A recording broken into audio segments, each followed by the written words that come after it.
Hello, everyone. Welcome to our podcast, episode number 4. Today we have with us Pranav. So, welcome, Pranav. Thank you so much. Yeah. So, Pranav, can you start the show by introducing yourself? Yeah, sure. So, first of all, thank you so much for having me on your podcast. You guys are doing a great job. So, my name is Pranav Gajjar. I am pursuing third year computer science and engineering from Nirma University. Apart from this, I am a certified ethical hacker and a bug bounty hunter. Can you explain what is bug bounty hunting? Yeah, sure. So, bug bounty hunting is finding a bug or vulnerability in a website or an app network, or you can say in application. So, what I do is I just take suppose any example.com website and find the vulnerabilities in that, and then we report it to the respective organization. So, for example, I recently found a vulnerability in one of the organization, like let's say Cambridge University. So, what I did it I found that vulnerability and that I reported it to their respective mail ID, and in return they gave me the appreciation letter. So in bug bounty hunting, it works like you find a security flow, submit to the respective organization, and in return they give you a bounty. It means like a reward or appreciation letter, or sometimes they will give you a hall of fame too. So, how did your journey in cybersecurity begin? So I started my journey in the third semester. So I just got to know about some Udemy course, and it's called Cybersecurity or Ethical Hacking from Scratch. So I downloaded that course and completed it. And after the completion of course, I identify my area of interest in cybersecurity. After that, I learned a lot of from the YouTubes and other platforms like Medium and all. And then I eventually learn about different types of hacking like Wi-Fi hacking, website hacking, mobile phone hacking, network hacking, and all. And eventually I find these things interesting, and I like to hack different devices, and I like to learn about different types of attacks like DOS attack, man in the middle attacks, and all. And then I decided to go and focus on cybersecurity. What are the resources you would suggest for our viewers who want to start their journey in the field of cybersecurity? So there are a lot of resources available on the internet. Like if I say some of the platforms like Udemy, Coursera, there are a lot of YouTube channels available like Hackersploit, Namesake. So viewers can learn about the cybersecurity from these resources. There are a lot of open source projects and open source materials available on the GitHub too. So the viewers can easily access all of this material. So I suggest the viewer, if anyone wants to learn about the cybersecurity or ethical hacking, they can go to this of these resources and learn about it. And other platforms where we can like practice things, because most probably if we are starting out, so ethical hacker will be illegal. Yeah, and no, like there are a lot of CTFs are going on. So like if you like you learn about the website hacking, but where will you check this? So there are a lot of CTFs. CTF means capture the flag. So these are the events that going around globally, and you can participate in this. And what they do is they will give you a website link or a IP address, and you just have to hack this. So in this type of events, you can check your skills. And there are a lot of online platforms like HackerOne, Bugcrowd, where the big companies like Google, Facebook, Uber, Amazon, they list their websites, and where you can find the bugs. They give you the rights, they give you the authorization to find the bugs on their website. So it's not illegal, it's completely legal if you have the permission or authorization. So for getting like authorization or permission, like maybe there will be any exam for like to get certified for being an ethical hacker. Yeah, definitely. Like I give a certified ethical hacker exam. So it's a online course that provided by EC Council. It's a US based organization. So I purchased that course and I learn about all the basic concepts of ethical hacking, like what are the fingerprinting, what are the covering the tracks, what are the different types of malwares are there, and different types of trojans, antivirus, virus, firmware, and everything.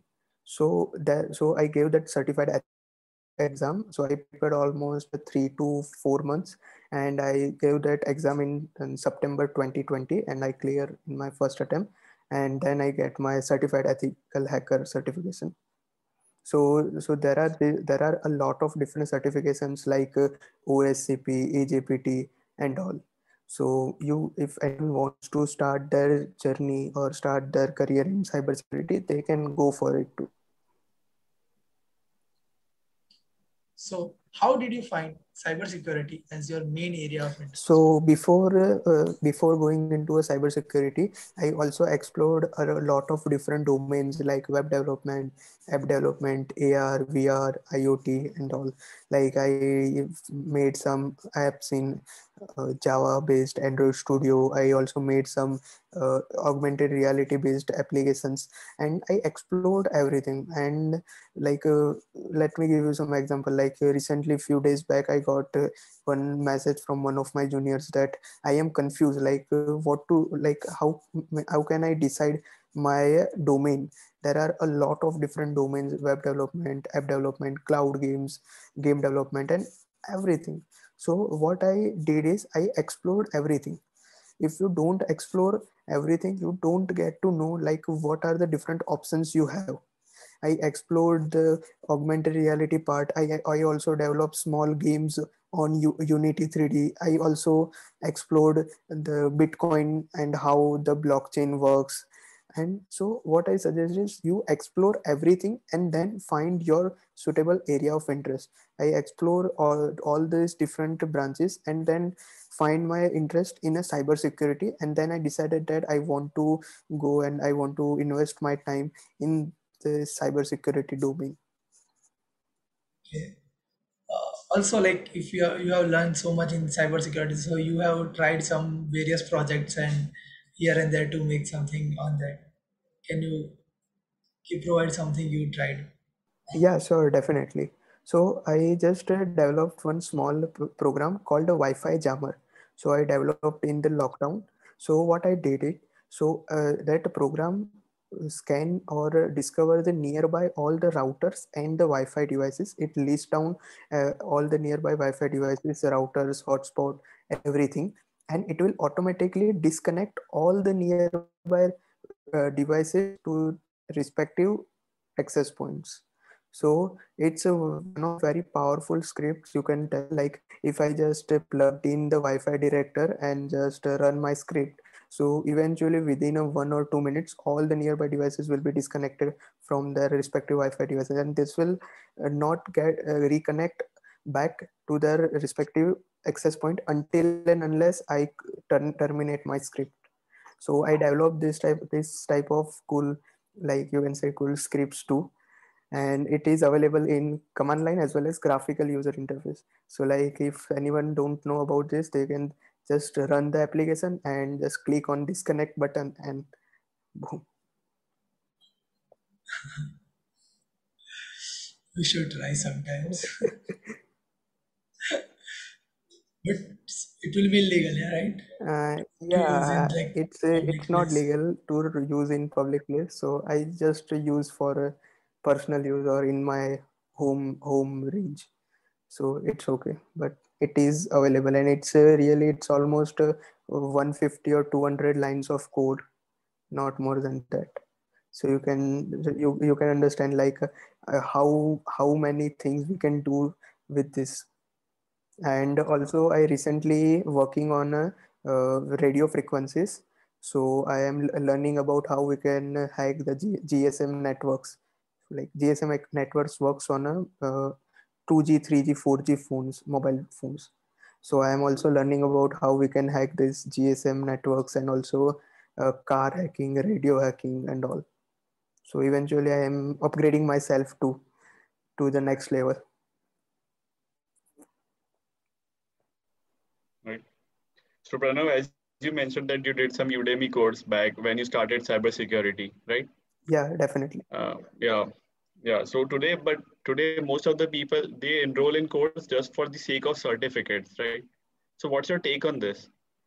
Yeah, it's a very good question. I like to throw some light on it.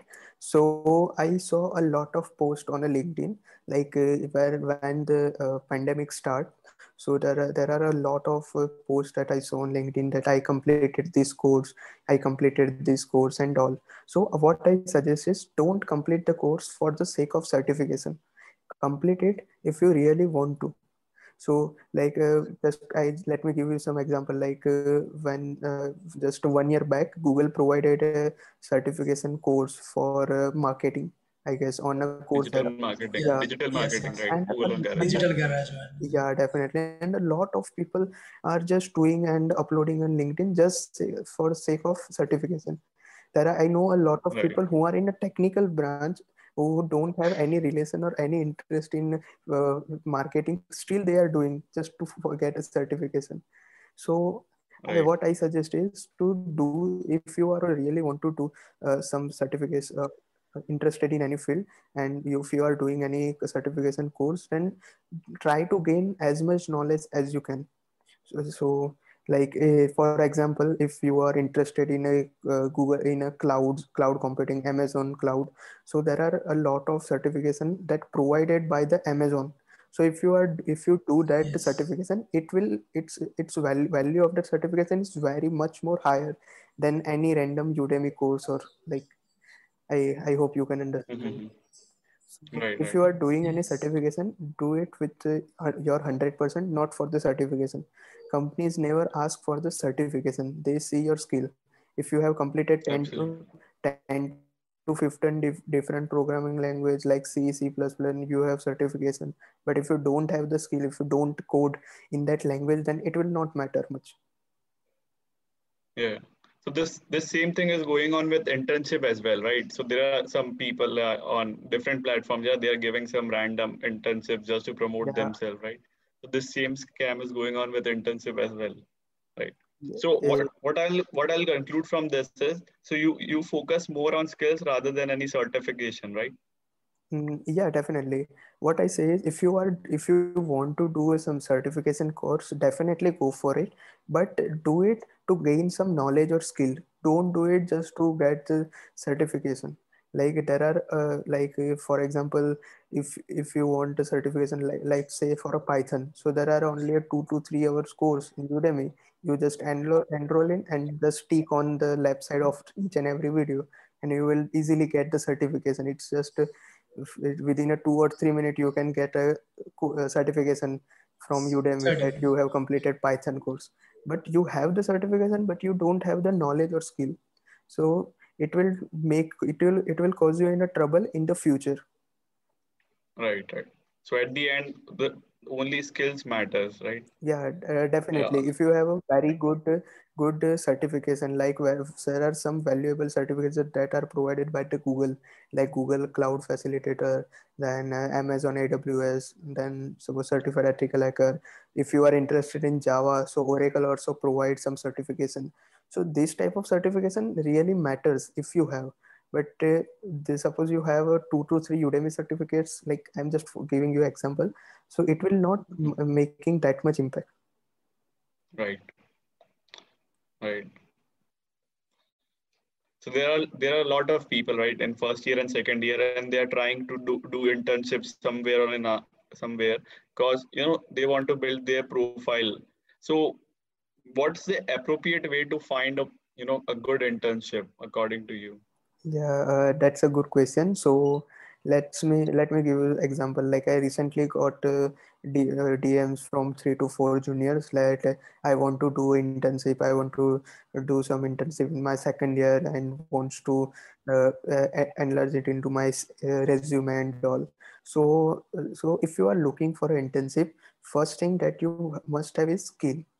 If you don't have a technical skill that much, or if you haven't done any projects and then still you are looking for internship, then probably you will face some difficulties. So suppose let's give an example. Like if you are in a first year or second year, and you want to do some internship in a Python. So for that you must have a proper knowledge about the Python, like what are the different libraries that use, how we can interconnect different libraries, all the different concepts. Like you must have done some one or two some projects in a hands-on projects in Python. So these are the things that also matters. if you directly go or apply for any internship that I just know about basics of this language and this, and I want to do some internship, so definitely they will reject your application. But if you have Right. a skill, if you have a proper hands-on projects, so they will definitely hire you. So recently I saw a lot of posts on LinkedIn that I completed this internship, I completed this thing in my internship and all.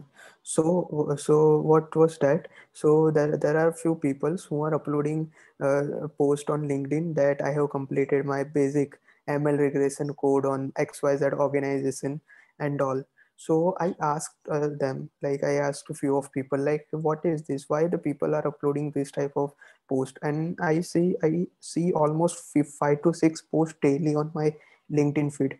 So I asked about them, like, what is the scenario and why the people are uploading this type of post.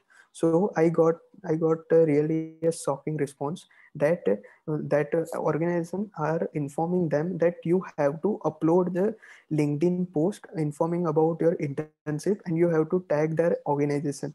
So, and you have, once if you do this, then and then you will get the certification of internship. So at the end, the organization are publicizing themselves.